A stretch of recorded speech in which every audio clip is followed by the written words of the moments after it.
जय सिया राम। अब हमारे इस संत समागम के जो परम अध्यक्ष के रूप में, मुख्य अतिथि के रूप में जो विराजमान हैं, ऐसे समस्त शास्त्रों के निष्णात परम विद्वान, ब्रज रज रसोपासक, गौ रस रसोपासक, परम संत हृदय, संतों के शिरमौर्य, हम परम पूज्य परम श्रद्धेय पूज्य श्री मलूक पीठ वाले महाराज श्री के चरणों में प्रार्थना करें कि वे भी हमको अपने आशीर्वचन से आप्लावित करने की कृपा करें। जय श्री कृष्ण। जयत्यति बलो रामो लक्ष्मणश्च महाबलः राजा जयति सुग्रीवो राघवेणाभिपालितः दासोऽहं कौशलेन्द्रस्य रामस्याक्लिष्टकर्मणः हनुमान् शत्रुसैन्यानां निहन्ता मारुतात्मजः न रावणसहस्रं मे युद्धे प्रतिबलं भवेत् शिलाभिश्च प्रहरतः पादपैश्च सहस्रशः अर्दयित्वा पुरीं लङ्काम् अभिवाद्य च मैथिलीं समृद्धार्थो गमिष्यामि मिषतां सर्वरक्षसाम्। श्री राम जय राम जय जय राम, श्री राम जय राम जय जय राम, श्री राम जय राम जय जय राम, श्री राम जय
अति हरि राम।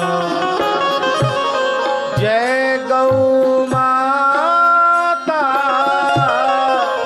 जय गोपाल भक्त वत्सल प्रभु दीन दयाल। जय गौ माता जय गोपाल भक्त वत्सल प्रभु दीन दयाल। सीताराम हनुमान सीताराम हनुमान सीताराम हनुमान सीताराम हनुमान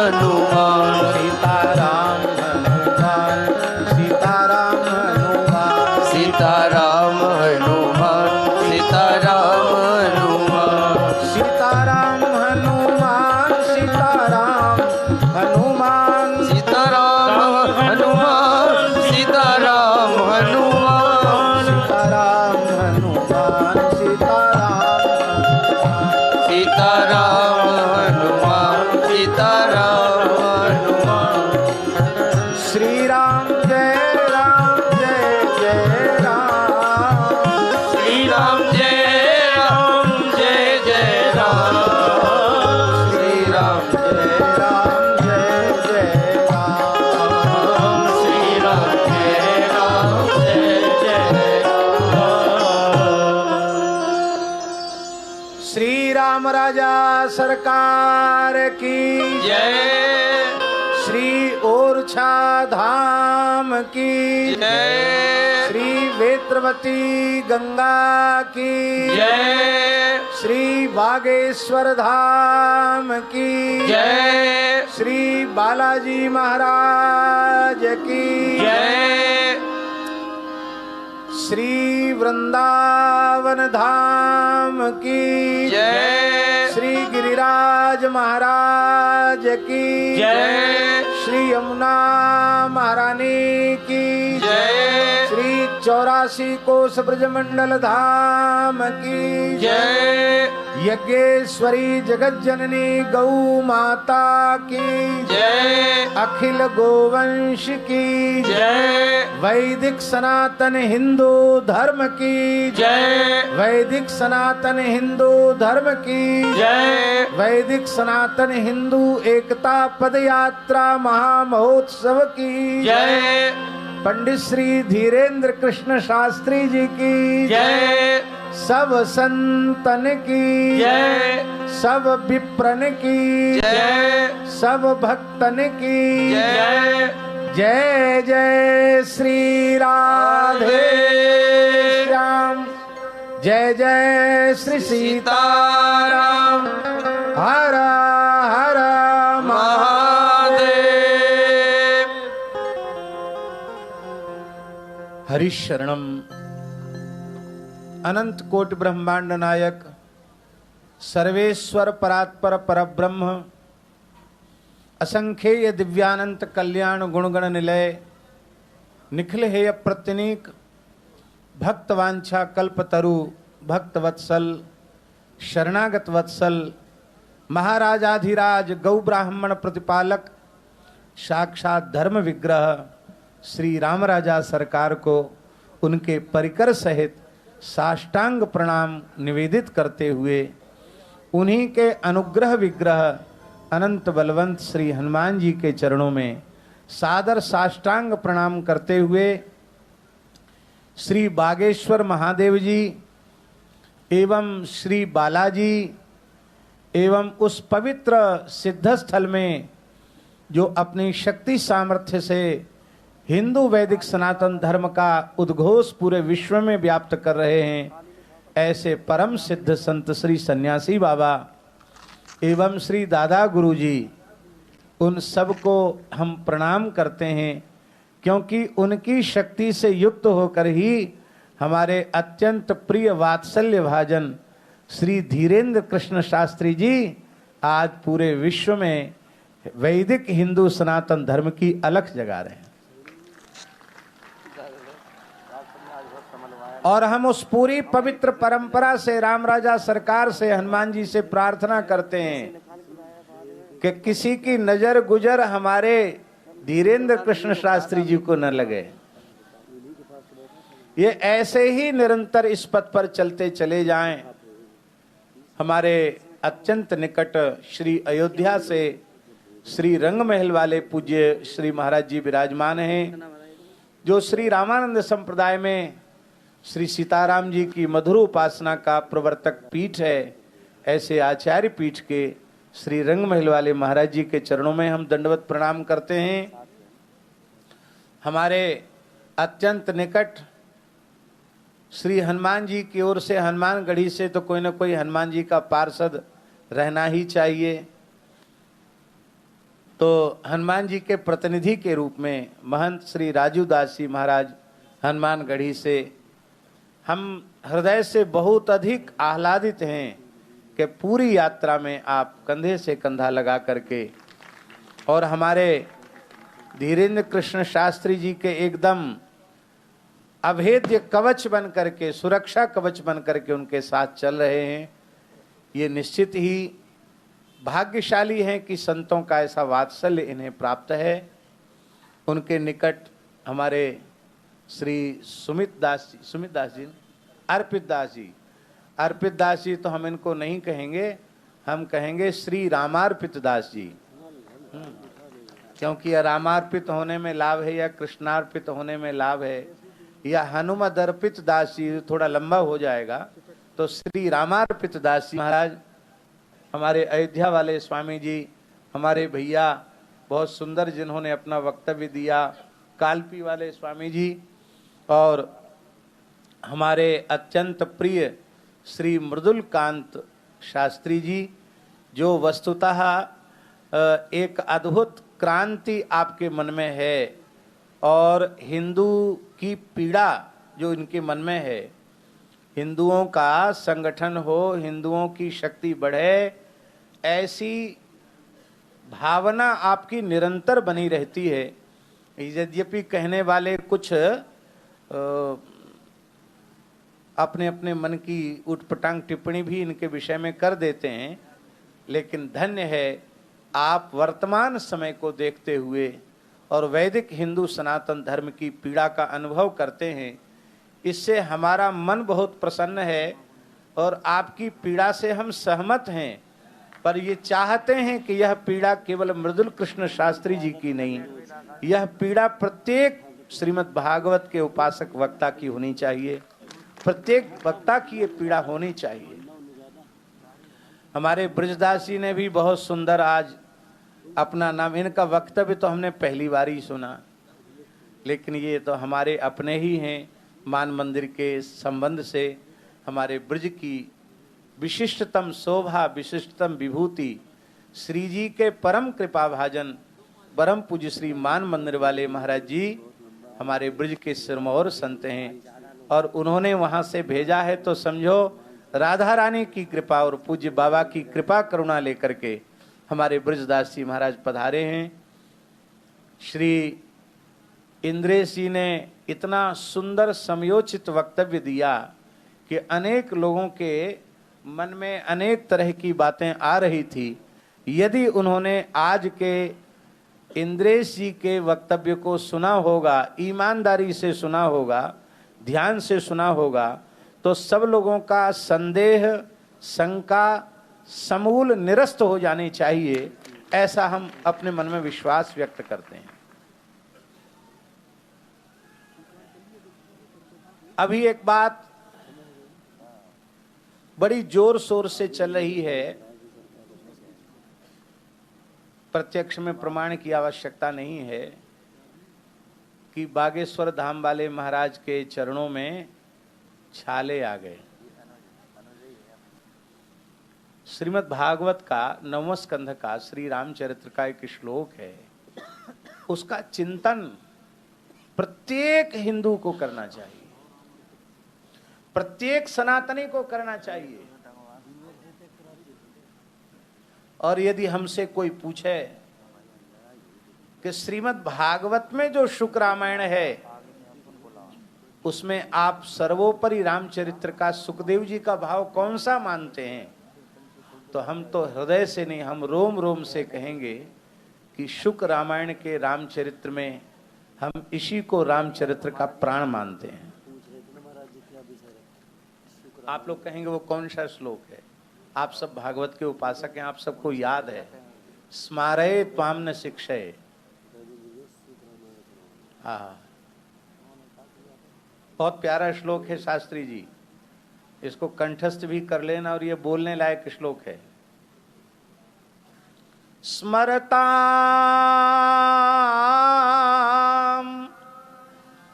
हृदि विन्यस्य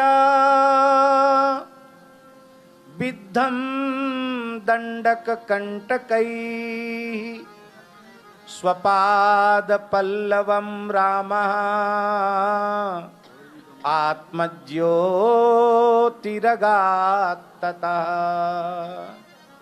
क्या अद्भुत भाव है!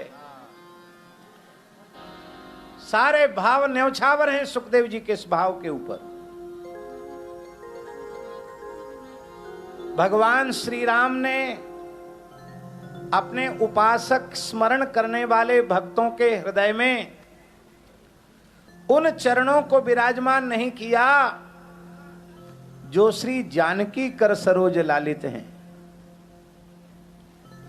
जिनके स्पर्श में श्री जानकी जी को भी संकोच होता है कि कहीं प्रभु के चरणों में पीड़ा न पहुंच जाए। अपने श्री कर कमल की अरुण कांति से जिन चरणों का संवाहन करती हैं श्री विदेहराज नंदनी, उन सुकोमल चरणों को अपने भक्तों के हृदय में राम जी ने प्रतिष्ठित नहीं किया। उन चरणों को प्रतिष्ठित किया जिन चरणों में दंडकारण्य के कांटे लगे हुए थे। कांटा किसी के पैर में लगता है तो जब तक वह कांटे को अपने पैर से तलुए से निकाल नहीं देता तब तक उसे चैन नहीं पड़ता, क्योंकि बिना कांटा निकाले वो पैर से चल नहीं सकता। पर हमारे सरकार ने, राम राजा सरकार ने कांटों को चरणों से निकाला नहीं। कहीं मेरे भक्तों में ये भाव ना आ जाए कि केवल साधुओं को ही इनके चरणों में जगह है, दुष्टों को नहीं। कांटे जैसे दुष्ट भी मेरे चरणों में आ जाएं तो मैं उनको अपने चरणों से पृथक नहीं करता। और जब कांटे पैर के तलवे से निकाले नहीं जाते हैं तो बुंदेली भाषा में कहते चाई पड़ जात। चाई जानत माने उसमें एक चिन्ह पड़ जाता है, गांठ पड़ जाती, चाई पड़ जाती है और फिर वो खाल उतनी उतनी काट देते हैं जिनके चाई पड़ जाती, बहुत है ठेस, तो ठेस पड़ जाती, ठेक पड़ जाती है पैर में, गांठें पड़ जाती हैं नहीं निकालने पर।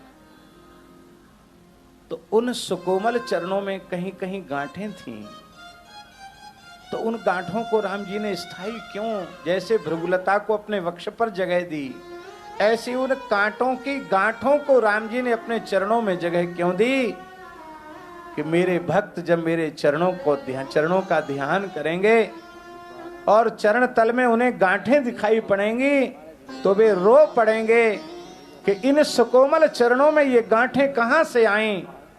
तब उनके भीतर से उत्तर मिलेगा, गोरक्षा, धर्म रक्षा, राष्ट्र रक्षा के लिए, सनातन की रक्षा के लिए अयोध्या की चहरी दीवारी से बाहर निकल करके चक्रवर्ती महाराज दशरथ के राजकुमार श्री राम जी ने बिना पदत्राण के नंगे पैर प्रस्थान किया।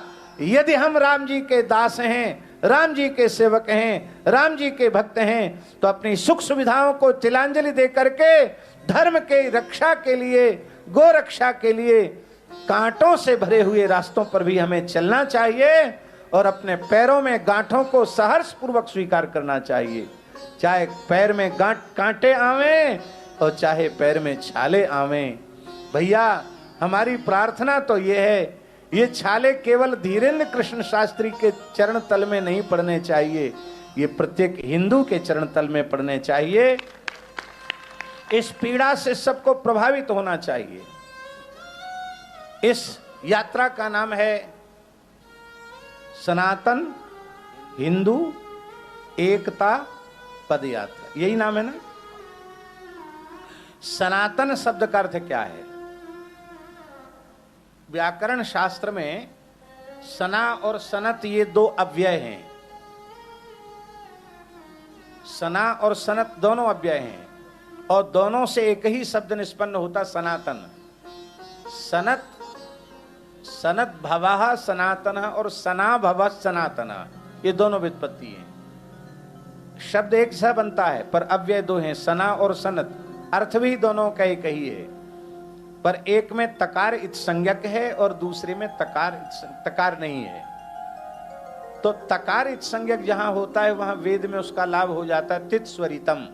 तकार इत संज्ञक जहां होता है वहां स्वरित स्वर होता है।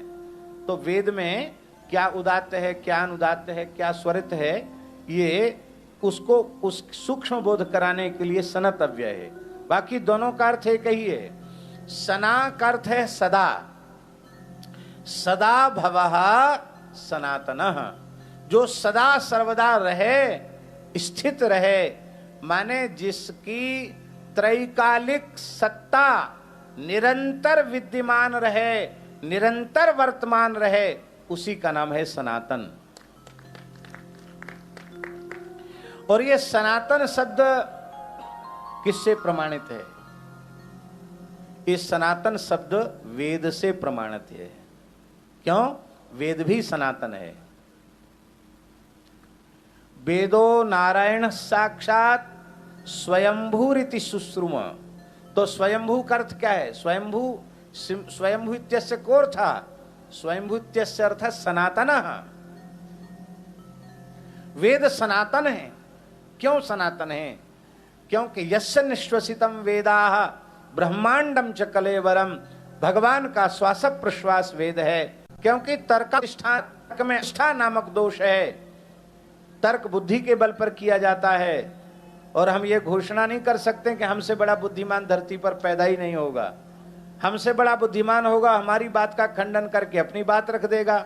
उससे बड़ा बुद्धिमान होगा, वो अपनी बात का खंडन करके अपनी बात रख देगा। तो सिद्धांत कहां टिक पाएगा? इसलिए सिद्धांत टिकेगा वेदों के द्वारा, और वेदों के द्वारा प्रतिपादित व्यवस्था का नाम सनातन व्यवस्था है। और उस सनातन व्यवस्था का ही नाम वर्णाश्रम व्यवस्था है। उस सनातन व्यवस्था का ही नाम वर्णाश्रम व्यवस्था है, क्योंकि नित्य सिद्ध अनाद्य पौरुषे वेदों के द्वारा प्रतिष्ठित प्रतिपादित वह अत्यंत महत्वपूर्ण व्यवस्था है। और उस व्यवस्था को न कभी मिटाया गया और न मिटाया जा रहा है और न मिटाया जा सकता है। क्योंकि यदि मिटा दिया जाएगा तो सनातन शब्द वहां से हट जाएगा, सनातन शब्द निरर्थक हो जाएगा। तब ये सनातन हिंदू एकता पदयात्रा का अर्थ क्या है? इसका अर्थ यह है कि दुर्भाग्य से हिंदू समाज में जो ऊंच नीच की भावना, छुआछूत की भावना, घृणा की भावना, द्वेष की भावना आई है, उस भावना को मिटाने का यह महाअभियान है।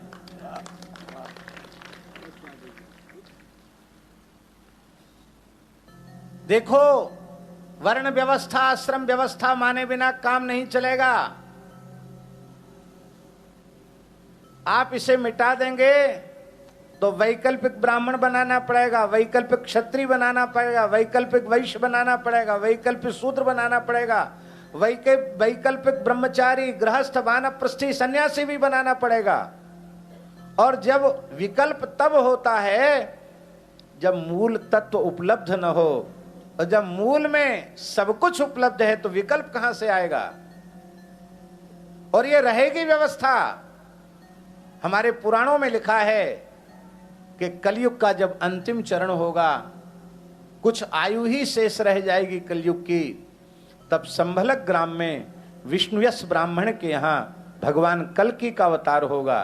तो हम पूछते हैं, ब्राह्मण ही नहीं होगा तो कल्कि का अवतार कहां से होगा? इसलिए आप सब लोग कान खोलकर सुन लें। हमारे हिंदू वैदिक सनातन परंपरा में कभी जातिगत द्वेष नहीं था,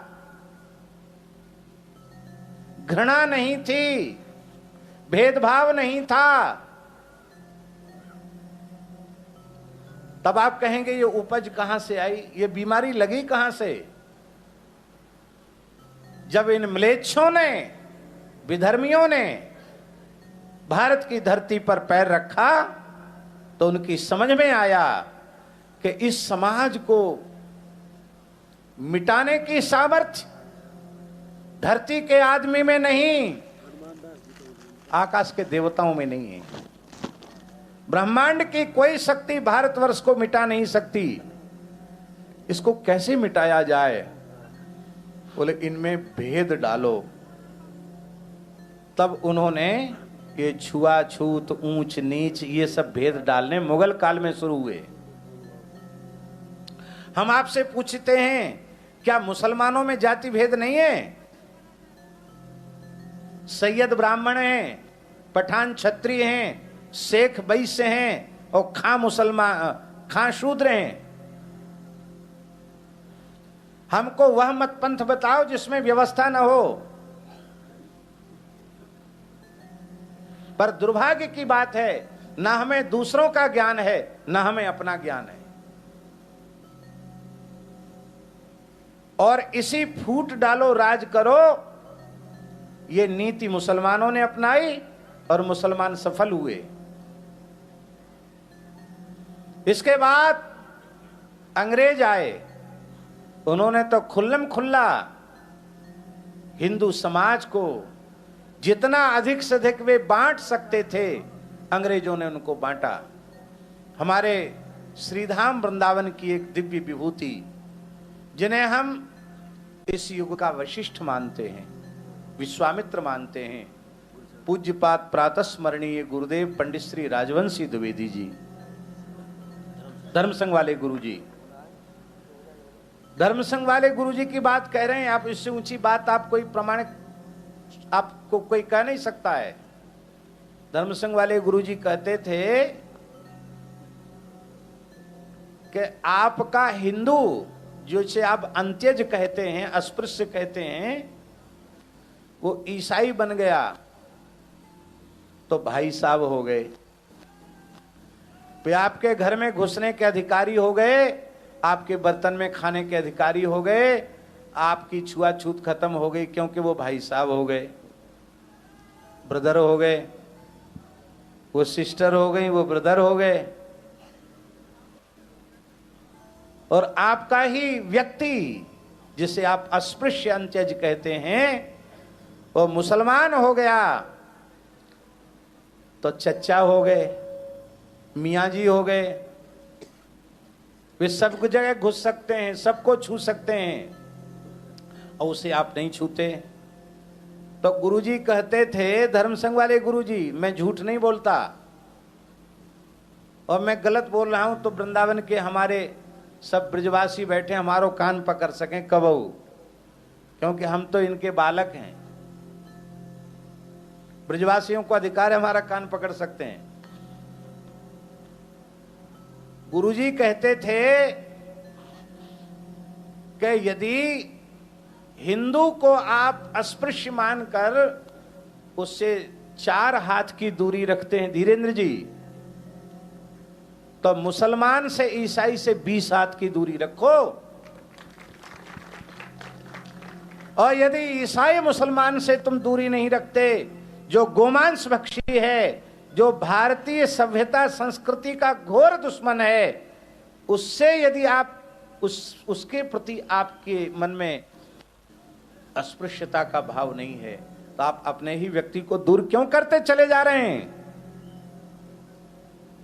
मृदुल जी ने कहा, पंचांग में जब हम लोग पंचांग पढ़ते हैं, तो अभी कोई पंचांग हो तो हम खोल के दिखा सकते हैं, उसमें लिखा रहता है होली पूर्णिमा के दूसरे दिन, धुरंडी वाले दिन लिखा रहता है स्वपचस स्पर्शः। क्या लिखा रहता है?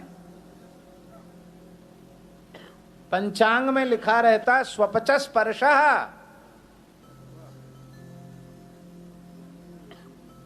क्यों लिखा है भाई? ये किसी कांग्रेसी नेता ने छाप दिया, या बीजेपी वाले नेता ने छाप दिया, या सपा बसपा वाले ने छाप दिया, किसी पार्टी के व्यक्ति ने छापा? ये गंगादास जी को स्मरण में होगा। हम लिधोरा में थे और अभी कुछ समय से, कुछ अपने ही प्रमाद से कहें या अति व्यस्तता से कहें, हमारा नित्य का स्वाध्याय क्रम कुछ समय से रेवासा के बाद से बाधित है। इस समय हम अग्नि पुराण का मूल पारायण कर रहे हैं।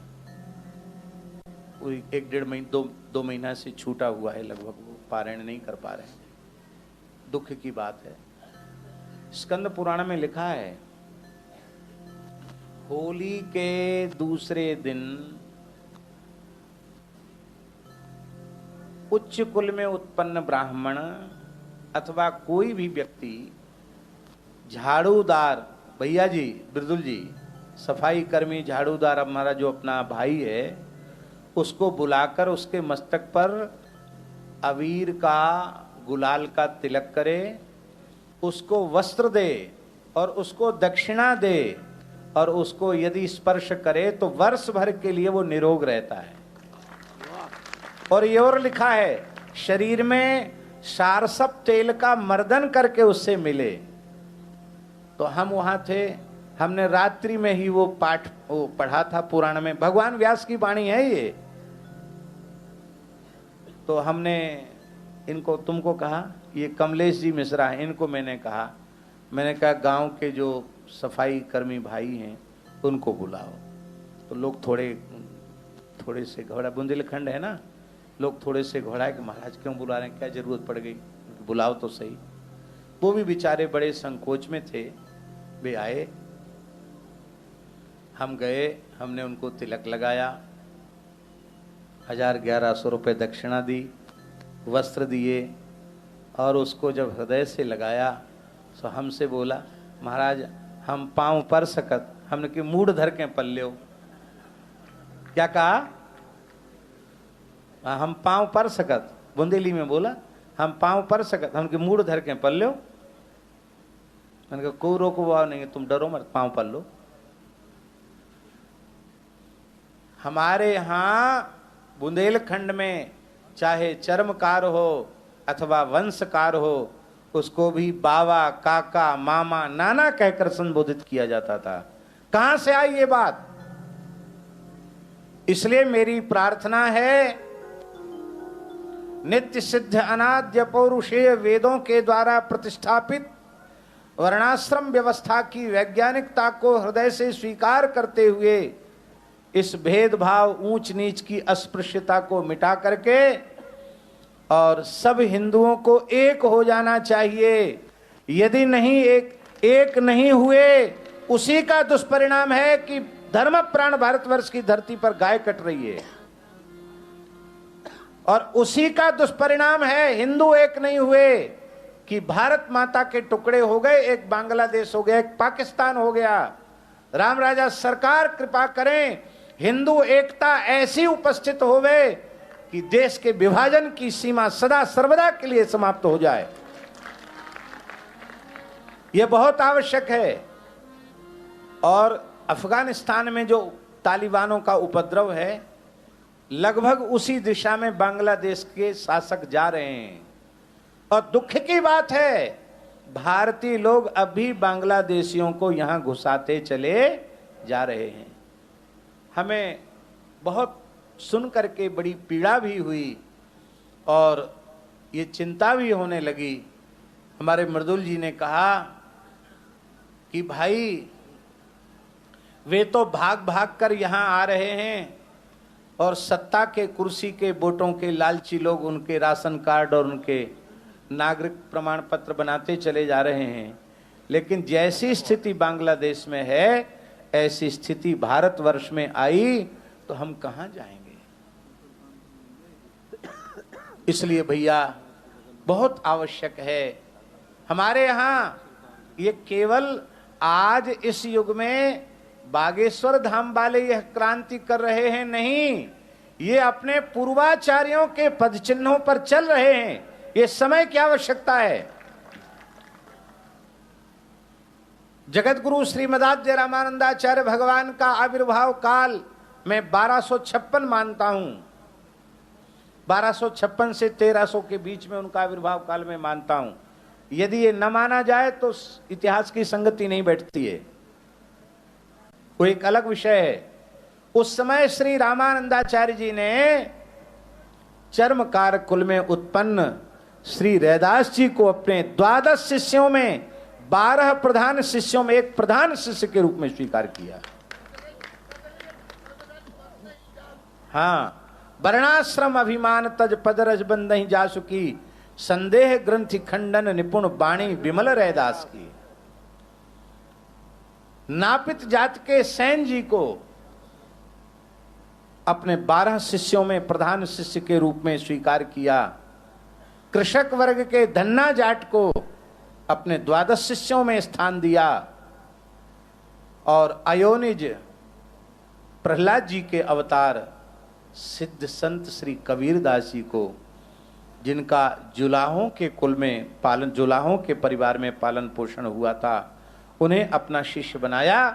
प्रसंग पारिजात में लिखा है शास्त्री जी, प्रसंग पारिजात नामक ग्रंथ में लिखा है कि कबीरदास जी के शिष्य बनने के बाद अरब से 40,000 फकीर आकर रामानंदाचार्य जी के शिष्य हुए। मुस्लिम फकीर 40,000 आकर के उनके शिष्य हुए। इसलिए यह क्रांति उस काल में श्री रामानंदाचार्य जी ने जगाई थी और आज रामानंद संप्रदाय का ही एक विप्र बालक वह क्रांति जगा रहा है। भैया, शरीर के किसी अंग में पीड़ा होती है, सबसे पहले उसकी संवेदना मस्तक में आती है। मस्तक ही ब्राह्मण है। आज एक ब्राह्मण के मन में ही अपने पीड़ित वंचित समाज की पीड़ा मन में आई और सब परवाह छोड़ करके हमारे धीरेन्द्र कृष्ण शास्त्री जी निकल पड़े हैं। और श्री ठाकुर जी कृपा करें, बहुत सफल यात्रा है। हम पूज्य रंगमहल वाले महाराज जी के भाव का आदर करते हुए उन सभी हिंदू एकता सनातन पदयात्रियों के चरणों में भगवत भाव से दंडवत प्रणाम करते हैं, जो इतनी ठंड में हम देख रहे हैं महाराज बाहर लेटे हुए हैं, कोई सुख सुविधा नहीं मांग रहा है। हम यहाँ छाया में बैठे हैं, आप लोग खुले आकाश के नीचे बैठे हैं। आप सबका नाम धर्म रक्षा में भगवान राम राजा सरकार के रजिस्टर में लिख गया, ऐसा पक्का समझो। आप ठाकुर जी के रजिस्टर में आपका नाम अंकित हो गया। और अब ऐसी ही पदयात्रा ब्रजवासियों ने न्योता दे दिया है। अब चाहे तो वृंदावन से दिल्ली तक की करो, चाहे दिल्ली से वृंदावन तक की करो, लेकिन एक पदयात्रा अब करनी है, ब्रज में क्रांति जगानी है। और पहले से पता रहेगा तो हम भी समय निकालेंगे। यद्यपि हम थोड़े से शारीरिक रूप से कुछ अस्वस्थता का अनुभव करते हैं, कुछ धूल से और उससे एलर्जी जैसी हो जाती तो श्वास में थोड़ी तकलीफ हो जाती है। चिकित्सकों ने मना किया है, लेकिन आज भी ये सोच रहे थे कि महाराज जी इतनी ठंड में जाएंगे कैसे, लेकिन हमको तो यहाँ बैठकर इतना उत्साह भर गया कि हम उसका वर्णन नहीं कर सकते। ठाकुर जी कृपा करें, ऐसा ही निरंतर भाव बना रहे। बहुत सुंदर एक हरिराम व्यास जी की साखी, आपने कहा ना हरिराम व्यास जी ओरछाने दिए। हरिराम व्यास जी ने केवल ओरछाने केवल हरिराम व्यास जी नहीं दिए, ओरछाने स्वामी हरदास जी की परंपरा के भी आचार्य को प्रकट किया है। श्री स्वामी ललित मोहिनी देवी जी जिन्होंने टटिया स्थान की स्थापना की, वो ओरछा के ही थे और व्यास वंश के ही थे। इसलिए बुंदेलखंड का वृंदावन ओरछा है, बुंदेलखंड का ब्रजमंडल ओरछा है और बुंदेलखंड की अयोध्या चित्रकूट मिथिला ओरछा धाम है। इसलिए भैया ब्रजवासियों का तो यहाँ आना बहुत आवश्यक था। आप सब पधारे, इसके लिए हम बहुत बहुत आप सबको प्रणाम करते हैं। और व्यास जी की एक साखी, बहुत बढ़िया साखी है भैया इंद्रेश जी। व्यास कुलीनन कोटि मिली, हरिराम व्यास जी की साखी है। व्यास कुलीनन कोटि मिली, बामन लाख 25, एक भक्ति रैदास पे, तुले न तिन को शीस। एक भक्ति रैदास पे, तुले न तिन को शीस। नेता तो भेद डालेंगे, पार्टियां भेद डालेंगी, जातिगत जनगणना करा करके भी हिंदुओं को बांटने का षड्यंत्र चल रहा है। भैया ये भेद मिटाएगा यदि कोई, तो वह भगवान की भक्ति भेद मिटाएगी।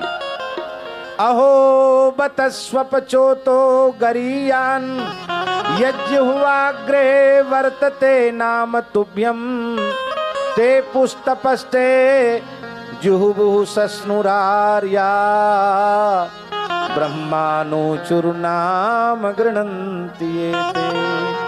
विप्राद्विषड्गुणयुतात् अरविन्दनाभ, पादारविन्द विमुखात् स्वपचं वरिष्ठं, मन्ये तदर्पित मनोवचने हितार्थ प्राण पुनाति, सकुलम न तु भूरिमानः।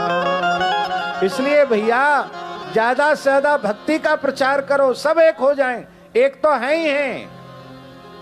और एक अंतिम बात कह, वैदिक सनातन मर्यादा, भैया वैदिक सनातन मर्यादा अपने स्थान पर है। सभी भारतवर्ष के पूज्य महानुभावों से मेरी करवत प्रार्थना है, उससे छेड़छाड़ नहीं हो रही है। केवल गौ रक्षा, राष्ट्र रक्षा, हिंदू रक्षा के लिए संपूर्ण हिंदुओं को प्रेम के एक सूत्र में बांधने की बात हो रही है। तो हमें फिर क्या स्वीकार करना चाहिए? ये प्रेम कैसे जगे? मलुकदास जी की एक साखी कहकर हम विराम करते हैं। आप लोग बोलेंगे तो बहुत अच्छा रहेगा। व्यवहार में हम सबका जो व्यवहार चला आ रहा वो व्यवहार है, लेकिन हमारा वास्तविक स्वरूप क्या है?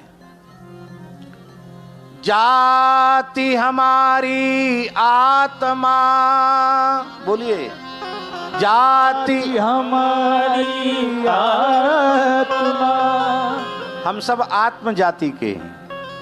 आत्म जाति माने परमात्म जाति, सब भगवान की जाति के हैं, क्योंकि अमृतस्य पुत्राः। जाति हमारी आत्मा, सभी बोलिए, हमारी आत्मा। नाम हमारा राम, नाम हमारा राम। जब हमारी जाति आत्मा है तो हमारा नाम भी, ना हमारा नाम राजेंद्र दास है, ना आपका नाम धीरेन्द्र कृष्ण है, सबका नाम राम है। जाति हमारी आत्मा, जाति हमारी आत्मा। नाम हमारा राम, नाम हमारा राम। पांच तत्व का पूतरा, पांच तत्व का आय किया विश्राम। किया मलुकदास जी की साखी। जाति हमारी आत्मा, नाम हमारा राम, पांच तत्व का पूतरा, आय किया विश्राम। गौ माता की जय।